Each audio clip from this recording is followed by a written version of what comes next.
i7 ગુજરાતનો અવાજ। નમસ્કાર દર્શક મિત્રો, i7 ન્યૂઝ ગુજરાતીની સાથે હું છું આપની સાથે પાયલ બામભણિયા। તો જોઈએ આજના મહત્વના સમાચાર। દાહોદ જિલ્લા વિકાસ અધિકારી શ્રી સ્મિત લોઢાના અધ્યક્ષસ્થાને સીડીપીઓ મુખ્ય સેવિકા બહેનોની બેઠક યોજાઈ।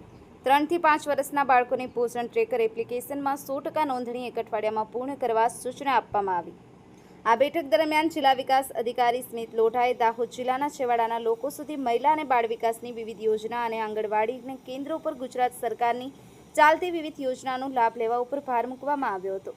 આ સાથે દાહોદ જિલ્લાની તમામ આંગણવાડી કેન્દ્રો પર નાના ભૂલકાઓને ગુણવત્તાયુક્ત અને સ્વાદિષ્ટ ભોજન મળે તે માટે તમામ બહેનોની સૂચના આપવામાં આવી હતી।